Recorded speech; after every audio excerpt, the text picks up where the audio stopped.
कौन ब्रह्मा का पिता है, कौन विष्णु की माँ, शंकर का दादा कौन है, हमको दे बता। यह जानने के लिए कृपया सुनिए जगत गुरु तत्वदर्शी संत रामपाल जी महाराज के अमृत वचन सभी धार्मिक पुस्तकों के आधार पर। सत कबीर की दया, अत आदरणीय गरीबदास साहिब जी की अमृतवाणी मंगलाचरण। गरीब नमो नमो सत पुरुष को नमस्कार, गुरु के नहीं सुर नर मनजन साधुआ संतो सर्वस दे नहीं। सतगुरु साहेब संत सब दंडो तुम प्रणाम, आगे पीछे मध्य हुए तिनको जहाँ कुर्बान। निराकार निर्विषम काल जाल व बंधनम, निर्लेपम निज निर्गुणम अकल अनुबेशुंदनम। सोहम सुरति समाप्तम सकल समाना निर्तल, उज्ज्वल हिरंबर हर दमम बे परवा अथा है। वार पार नहीं मध्यतम, अनाहद मंत्र सुखसलाद मंत्र, अजोख मंत्र बेसुन मंत्र, निर्वाण मंत्र थीर है। आदि मंत्र युगादि मंत्र, अजल अभंगी मंत्र, सदा सत्संगी मंत्र, लौलीन मंत्र गैर गंभीर है। सोहम सुभान मंत्र, अगम अनुराग मंत्र, निर्भय अडोल मंत्र, निर्गुण निर्बंध मंत्र, निश्चर मंत्र नेक है। गैबी गुलजार मंत्र, निर्भय निराधार मंत्र, सुमरत सुकृत मंत्र, अगमी अबंच मंत्र, अदली मंत्र अलेख है। फजलम फराक मंत्र, बिन रसना गुणलाप मंत्र, झिलमिल जहूर मंत्र, सर्वंग भरपूर मंत्र, सैलान मंत्र सार है। निरंकार गर्क मंत्र, तेज पुंज परख मंत्र, अदली अबंध मंत्र, अजप्पा निरसंद मंत्र, अविगत अनहद मंत्र, दिल में दीदार है। वाणी विनोद मंत्र, आनंद असोद मंत्र, कुर्सी करार मंत्र, अनबय उचार मंत्र, उज्ज्वल मंत्र अलेख है। साहिब सतराम मंत्र, साई निकाम मंत्र, पारक प्रकाश मंत्र, हीरंबर उल्लास मंत्र, मौले मलार मंत्र, पलक बीच खलक है।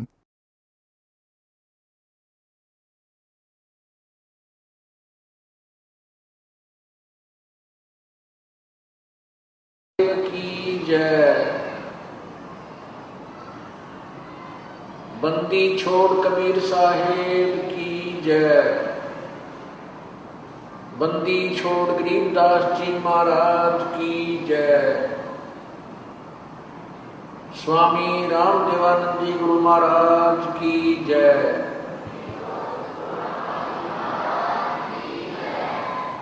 सर्व संतों की जय। सर्व भक्तों की जय। धर्मी पुरुषों की जय। श्री काशी धाम की जय। श्री छुडानी धाम की जय। श्री क्रोथा धाम की जय। श्री बरवाला धाम की जय। सत साहिब गरीब नमो नमो सत पुरुष को नमस्कार, गुरु के नहीं सुर नर मुनि जन साधु संतों सर्वस दीनहि। सतगुरु साहिब संत सब डंडो तुम प्रणाम, आगे पीछे मध्य हुए तिनको जा कुर्बान। नर आकार निर्विषम काल जाल बंधनम, निर्लेपम निज निर्गुणम अकल अनुपदेशम गुणम। सोहम सुरति समाप्तम सकल समाना निर्तल, उज्ज्वल हिरंबर हरदमम बेपरवाह था है। वार पार नहीं मध्य तुम गरीब जो सुमर सिद्ध होई। गणनायक गलता ना करो अनुग्रह सोई।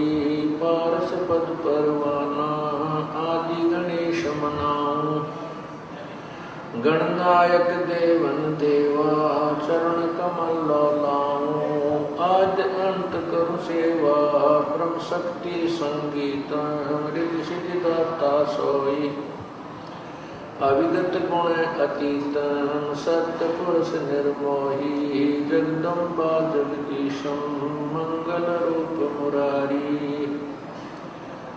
तन मन अर्पो शीशम भक्ति मुक्ति भंडारी सुर नर मुनि जन ध्यान ब्रह्मा विष्णु महेशा शेष सहस मुख गावे पूजय आदि गणेशा इंद्र कुबेर शरीखा वरुण धर्म राय जावे समर्थ जीवन जी का मन इच्छा फल पावे 33 कोटि अतारा धाम से 88 उतर बहुजल पारा कट है युग की फांसी 33 कोटि अधारा धाम से 88 उतर बहुजल पारा कट है युग की फांसी।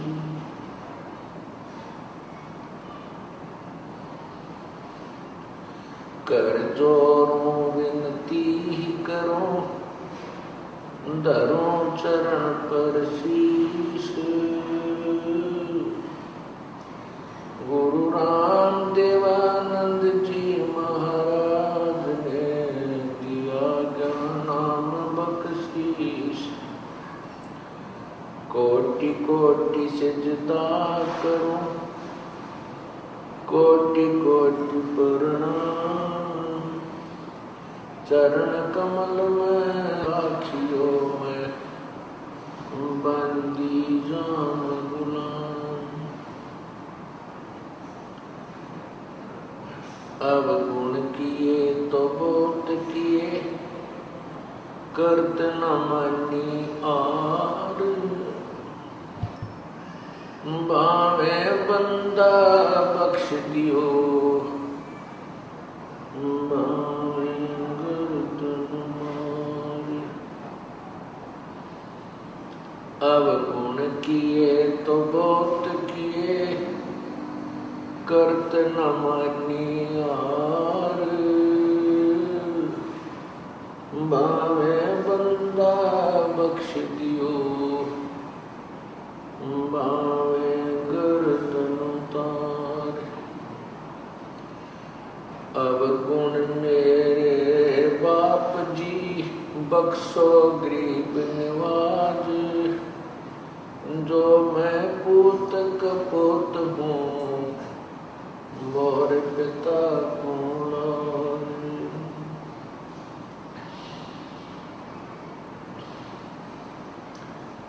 बंदे तो कर बंदगी जे चावे दीदार अवसर मानुष जन्म का मिले न बारंबार मानुष जन्म पाके नहीं रटे हरि नाम जैसे कुआ जल बिना बनवाया किस काम। कबीर हरि की भक्ति करो तज विषयों रस छोजे बार बार ना पाओगे ये मनुष्य जन्म की मौज। मानुष जन्म दुर्लभ है ये मिले न बारंबार तरवर से पत्ता टूट गिरे वो बहुर न लगता डारी। वो पृथ्वी पति चकवे गए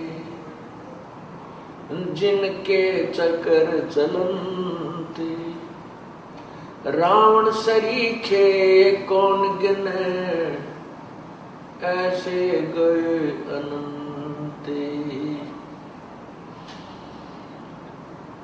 लौट सको तो लूटियो राम नाम की लूटे पीछे फिर पछताओगे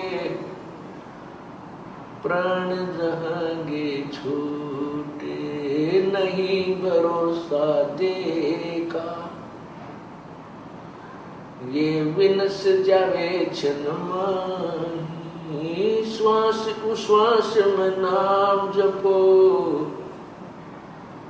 और यतन कछु नाही। श्वास उश्वास में नाम जपो, व्यर्था श्वास मत खो।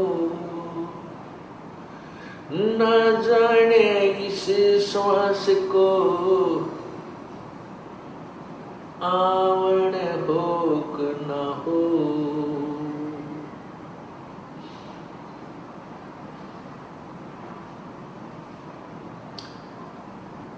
परमपिता परमेश्वर कबीर बंदी छोड़ जी की असीम कृपा से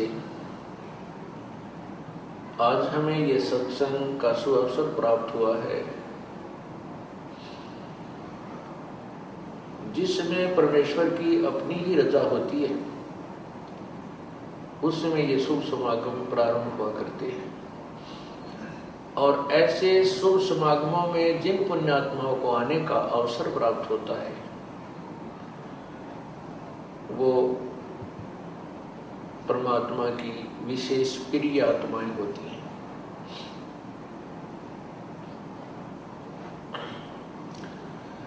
आज ये सत्संग का प्रोग्राम, आज ये सत्संग समागम किस उपलक्ष्य में हो रहा है, सबसे पहले ये बताना आवश्यक है। ये शुभ समागम उस शुभ पर हो रहा है जो शुभ दिन हमें प्राप्त हुआ, जिस दिन पूर्ण परमात्मा अपने सत्यलोक से चलकर इस काल के लोक में आए थे, और उन्होंने आकर के इस काल के द्वारा उलझाए हुए तत्व ज्ञान को स्वयं ही प्रकट किया था।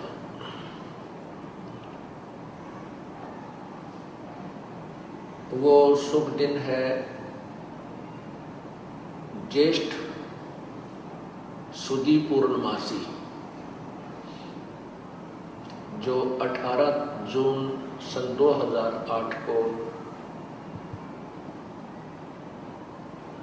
है।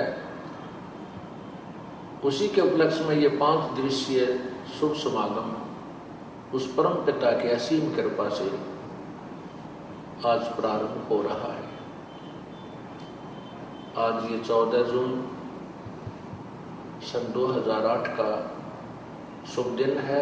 आज परमात्मा की अमृतवाणी का प्रकाश हुआ और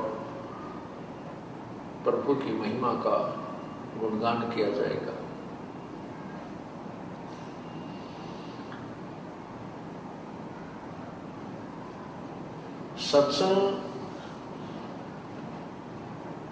सत्संग के अंदर वो रहस्य बताए जाते हैं जो जीव को कभी जीवन में सुनने को नहीं मिले होते, क्योंकि तत्व ज्ञान के अतिरिक्त जो भी हम ज्ञान, चाहे वह दार्शनिक है या कोई व्यवसायिक है, उसको सुनते रहे। उस ज्ञान को सुनकर हम उस रंग में इतने रंगे कि हमने उस अपने दैनिक क्रिया और जैसे भी हम साधना छोटी जैसे भी हमें पता था वो करते थे, उसके अतिरिक्त कोई ज्ञान नहीं था। सत्संग में आने से परमात्मा की उस महिमा का ज्ञान होता है जो अति आवश्यक होती है, और साथ में जीव को अपने कर्मों का जो कर्म वो कर रहा है अपने जीवन में, उनका भी ज्ञान होता है ये कितने शुभ हैं और कितने अशुभ हैं।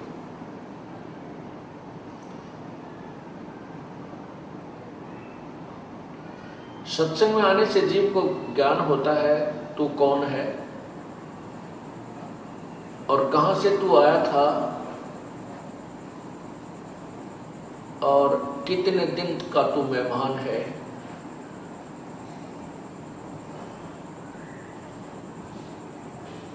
और जो कर्म तू कर रहा है इनके अतिरिक्त भी कोई कार्य है या नहीं। परमात्मा हमें फिर याद दिलाते हैं, भाई राम नाम रटते रहो, राम नाम रटते रहो जब तक घट में प्राण, कब हो तो दीन दयाल के बनक पड़ेगी कान। साथी हमारे चले गए हम भी चालन हार, कोई कागज में बाकी रह रही तात लगी है वार।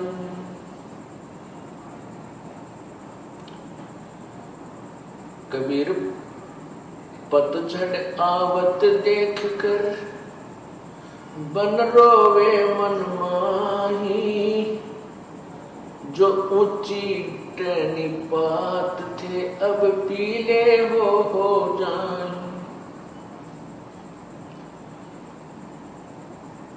तरवर कहता पात से सुनो पात एक बात, पात झड़नता यूं कहे सुन भई तरवर राय। अब के बिछुड़े ना मिला न जाने कहाँ गिरेंगे जाए। तरवर कहता पात से सुनो पात एक बात, यहाँ की यही रीति है एक आवे एक जात। साथी हमारे चले गए हम भी चालन हारे, कोई कागज में बाकी रही तात लगी है वार।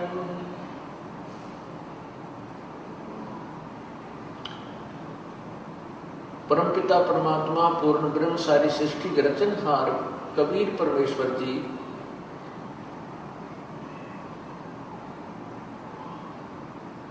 सन 1398 विक्रमी संवत 1455 ज्येष्ठ सदी पूर्णमासी को सशरीर आकर के कमल के फूल पर प्रकट हुए थे। एक नवजात शिशु का रूप धारण किया था। लीला करते हुए प्रभु बड़े हुए थे। 5 वर्ष की आयु से ही वो अपने तत्व ज्ञान का प्रचार करने लग गए थे।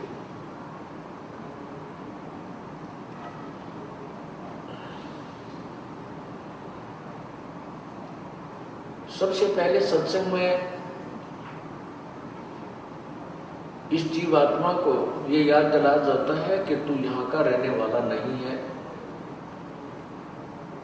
जिस संतान व संपत्ति को तू अपना मानता है ये तेरी नहीं है। परमात्मा ने हमें याद दिलाया था अपने तत्व ज्ञान के आधार से, काया तेरी है नहीं ये माया कहां से हो, चरण कमल में ध्यान रखो इन दोनों को खो।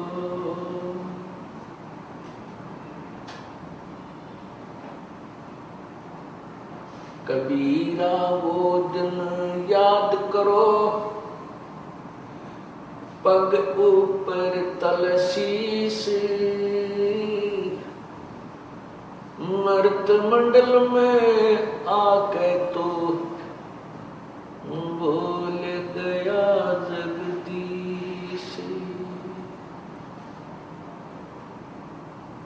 पुण्यात्मा, जब तक हमें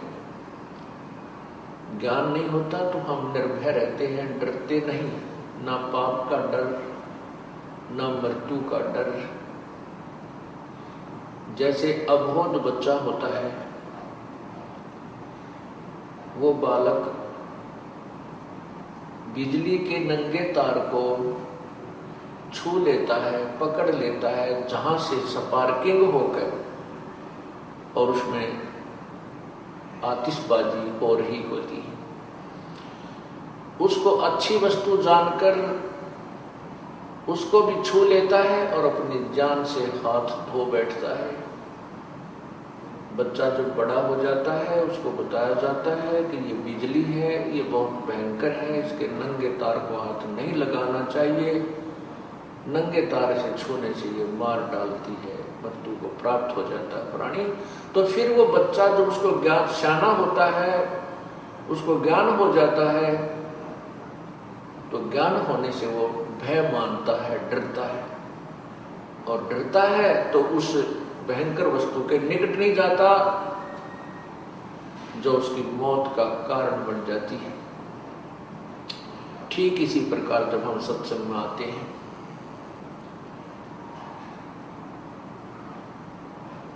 और फिर हम उन दुखों से बच जाएंगे। हम 84 लाख योनियों के प्राणियों के शरीरों में जाने से बच जाएंगे। हम बहुत से दुख से बच जाएंगे, क्योंकि हमें डर बनेगा, और डर ज्ञान से बनता है। इसी प्रकार जब हम सत्संग में आते हैं तो अपने पूर्व जो हम कर्म कर रहे होते हैं, वो हमें ही फिर डराने लग जाते हैं कि ये तो बहुत पाप कर दिया, मैंने तो बहुत जुल्म किया है। उसका प्रायश्चित और साथ में उससे बचने का जो तरीका, समाधान, वो तुरंत करने की चेष्टा करता है। ये ज्ञान आपको फिर सत्संग से ही होता है।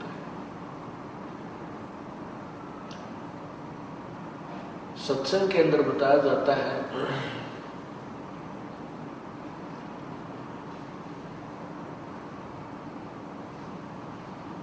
आजा बंदे शरण राम की, फिर पीछे पछतावेगा भाई। आजा बंदे फिर पीछे पछतावेगा भाई। आजा बंदे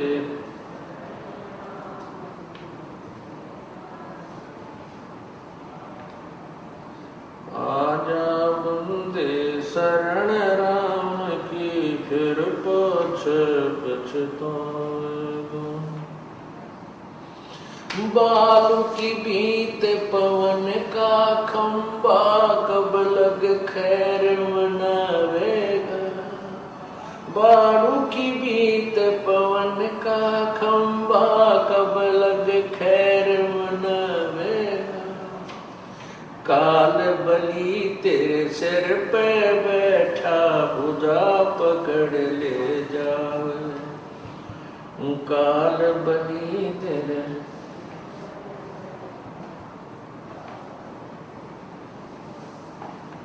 आजा बंदे शरण राम की, फिर पछतावेगा भाई।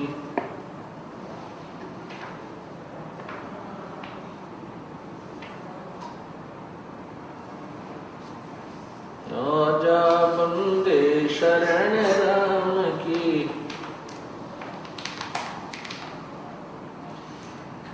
बालू की बीत पवन का खंबा, कब लग खैर मनावेगा। बालू की बीत पवन का कब लग खैर मनावेगा। आजम तेरे घट न घेर, तू राम कर्ण ना पावे। आजम तेरे घट न घेर, तू राम कर्ण ना पावेगा भाई। आजा बंदे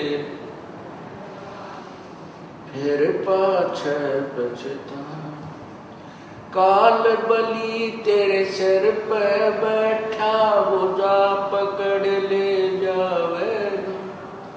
काल बली तेरे पीछे पकड़ ले जावेगा। मात पिता तेरा कुटुंब कबीला सारा खड़ा लखावे। मात पिता तेरा कुटुंब कबीला सारा खड़ा लखावेगा। भाई आजा बंदे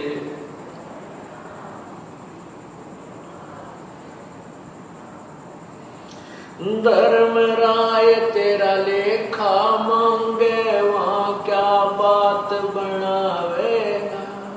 धर्म राय तेरा लेखा लेगा वहाँ क्या बनावेगा। लाल खांब से बांधा था बिन सतगुरु कौन छुटावेगा। भाई लाल खंभ से बांधा था बिन सतगुरु कौन छुटावेगा। भाई आजा बंदे शरण राम की फिर पाछ पछतावेगा। भाई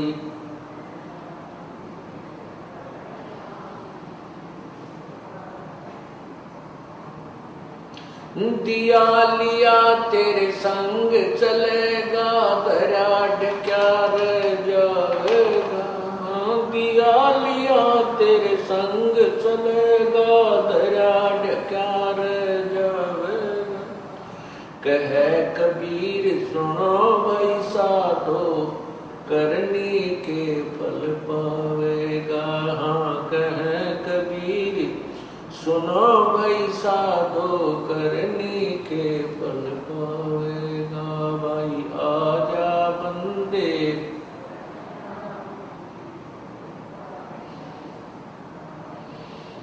भाई आजा बंदे शरण राम की फिर पाछ पछतो। परमात्मा ने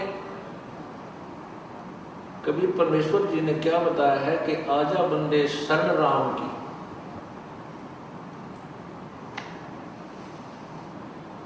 फिर पीछे पछतावेगा। परमात्मा जब इस काल के लोक में इस मृत लोक में आते हैं वे स्वयं ही संत की भूमिका करते हैं। स्वयं ही एक भक्त की वास्तविक भूमिका करते हैं। अपने ही डबल रोल ट्रिपल रोल बनाकर परमात्मा हमें शिक्षा देते हैं। स्वयं ही कह रहे हैं कि आजा बंदे शरण राम की।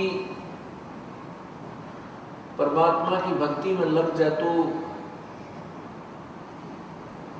नहीं तो फिर पीछे पछताएगा।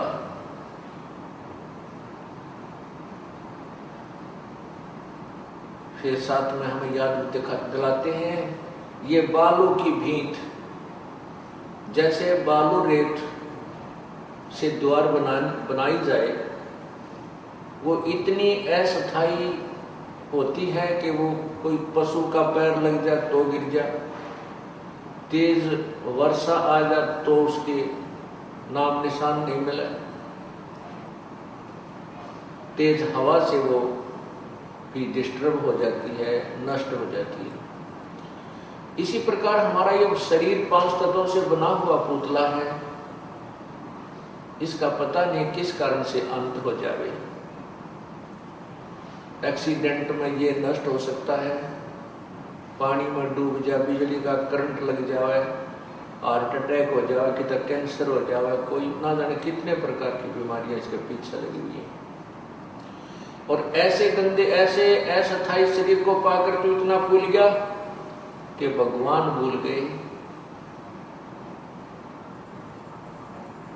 इस शरीर की वास्तविकता भी हमें संतों से ही पता चला, नहीं तो हम इसको बहुत ही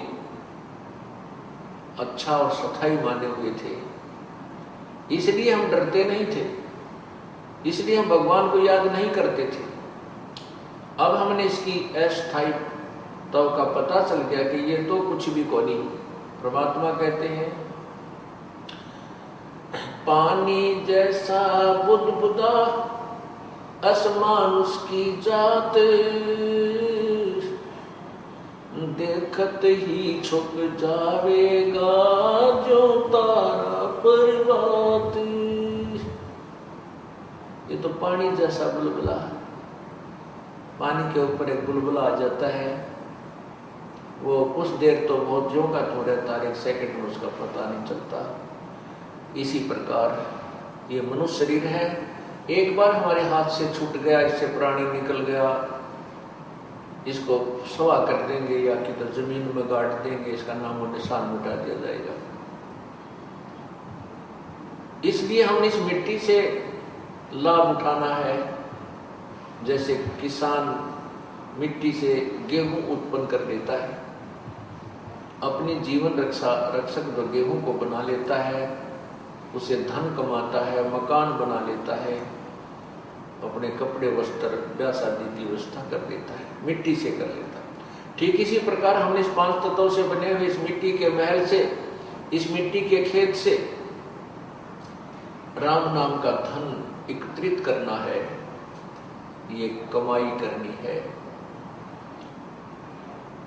यदि हमने इस मिट्टी से राम नाम का धन संचित कर लिया तो इसका लाभ है, अन्यथा मनुष्य शरीर का कोई यूज नहीं, कोई लाभ नहीं। नहीं तो हम वही कर्म करते हैं जैसे आम प्राणी करते हैं, बच्चों को उत्पन्न करना, उनके अंदर मोह ममता, और फिर इस शरीर को त्याग करके चले जाना।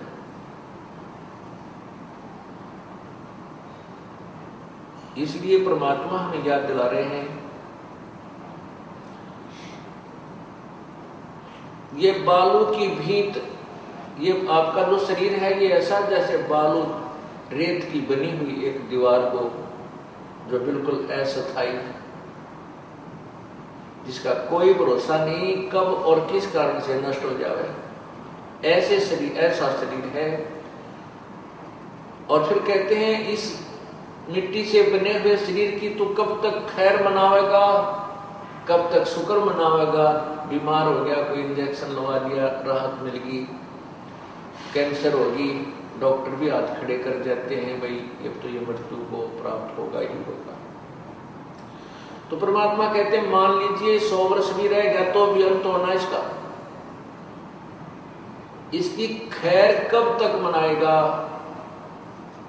अर्थात इस मिट्टी से लाभ उठाने से ही तेरा लाभ होगा, परमात्मा प्राप्त होगा।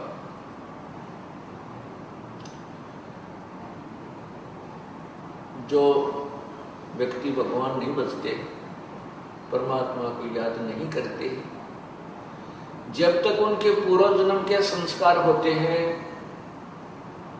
पुण्य जब तक चलते हैं, तब तक तो वो सुखी नजर आता है, शरीर भी स्वस्थ है, घर में भी सुख है, कार कोठी भी है, फैक्ट्रियां भी खूब धड़ाके से चल रही हैं। और जिस समय पाप कर्मों का प्रभाव शुरू होता है, पुण्य समाप्त हो जाते हैं, फिर फैक्ट्रियां बंद होने लग जाती हैं, मजदूर हड़ताल कर लेते हैं, शरीर में रोग बढ़ जाते हैं, और अंत में वो प्राणी अपने पुण्यों को बर्बाद करके और चला जाता है, पाप कर्मों के भोग भोग कर शरीर छोड़ जाता है। सत्संग में याद दिला जाता है कि जो प्राणी आज जैसे भी संस्कार है, कोई राष्ट्रपति बना है, कोई प्रधानमंत्री बना है, कोई मुख्यमंत्री बना है, या कोई अन्य अधिकारी है, या हमारे जैसा कोई गरीब है, कोई रिक्शा चला रहा है, कोई मजदूर है, किसान है, किसी को रोग लगा है, कोई स्वस्थ है, ये अपने ही पूर्व जन्म के पुण्य और पापों के आधार से है। ये पूर्व जन्म में जब हम कभी मानुष जीवन में थे, उस समय हमने ये पुण्य और पाप किए थे, जिनका भोग आज हम भोग रहे हैं। और इस जन्म में यदि हम कोई शुभ नहीं करेंगे तो भविष्य में हमें प्राप्त नहीं होगा। जैसे किसान जैसे किसान फसल तैयार करके और गेहूं को निकाल के अपने मकान में डाल देता है, गेहूं के ठेके भर लेता है, और यदि वो किसान अगले सीजन में फिर से फसल नहीं बोता है, तो जो पहले उस सीजन में गेहूं जोड़कर जो रखी हुई थी, एकत्रित की हुई थी, वो हो सकता है उसके 2 वर्ष भी काम निकाल के खाने पीने का, हो सकता है वो 3 साल भी काम चला दे। फिर वो यदि फिर से वो किसान उसी प्रोसीजर को नहीं अपनाएगा, अर्थात फिर से खेती तैयार नहीं करेगा, बीज नहीं बोएगा, वो किसान कंगाल हो जाएगा। उसके बच्चे मजदूरी करेंगे, मांगता फिरेगा, भीख मांगेगा, निर्धन हो जाएगा। ठीक इसी प्रकार हम पूर्व जन्म में की हुई कमाई के ठेके पर रखे हैं, उनमें से हमें ये मनुष्य शरीर मिला है। इस मनुष्य शरीर में जो हमें प्राप्त है, आज हम उसको ठाठ से खा रहे हैं। कोई गुट्टी लगा रहा है, कोई सुल्फा पीवा है, कोई अफीम खा रहा है, कोई शराब पीवा है, कोई सिनेमा देखा है कि तो और बकवाद गढ़ते हैं, परमात्मा से नहीं डरते हैं, परमात्मा को याद नहीं करते हैं, और करते हैं तो एक फॉर्मलिटी ही करते हैं, शास्त्र अनुकूल साधना नहीं करते, तो उनका जीवन व्यर्थ हो रहा है। एक भक्त कह रहा था, उसने उपदेश नहीं लिया था, एक साधारण सी, एक कॉमन सी बात है, जैसे कोई व्यक्ति बीड़ी, शराब, मांस, तंबाकू प्रयोग नहीं कर रहा, और हमारे साथ बहुत से भक्तों के साथ वार्ता हुई, तो वो कहते हैं जी हम तो ना शराब पीता हूँ, ना मांस खाता हूँ, ना कोई और चोरी ठगी करता हूँ, अपना ईमानदारी से कार्य करते हैं और ठीक गुजारा चल रहा है, मुझे नाम लेने की कोई आवश्यकता नहीं, मैं तो वैसे ही नाम लिए बराबर हूं।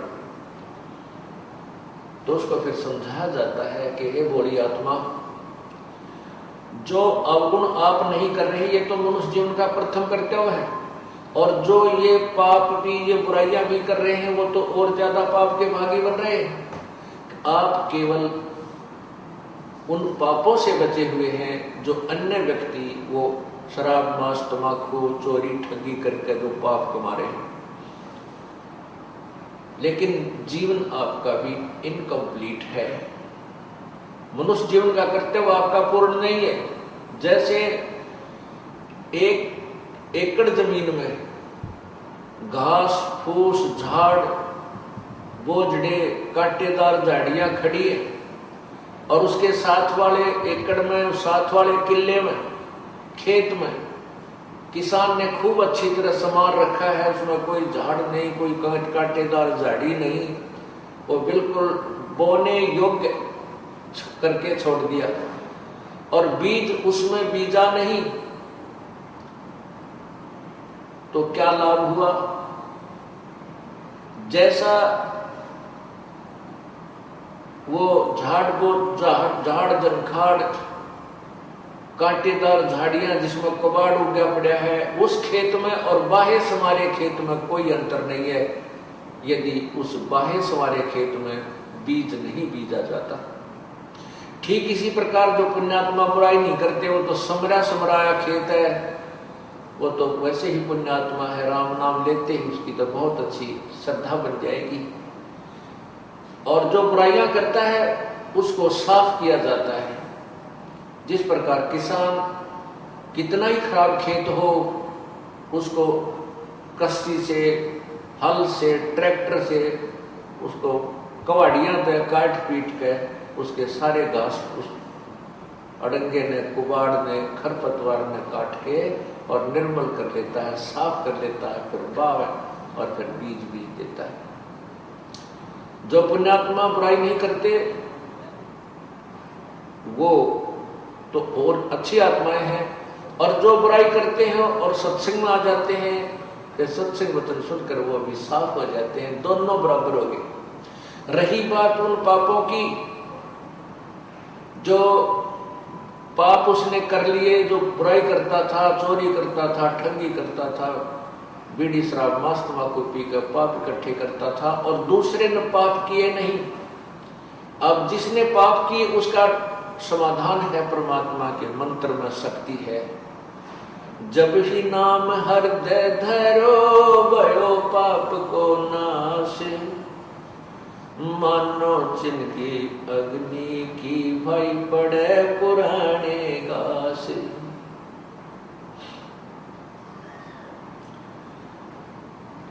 परमात्मा हर तरह से हमें सावधान भी करते हैं, ज्ञान भी देते हैं, हमारा विश्वास दृढ़ भी करते हैं। कहते हैं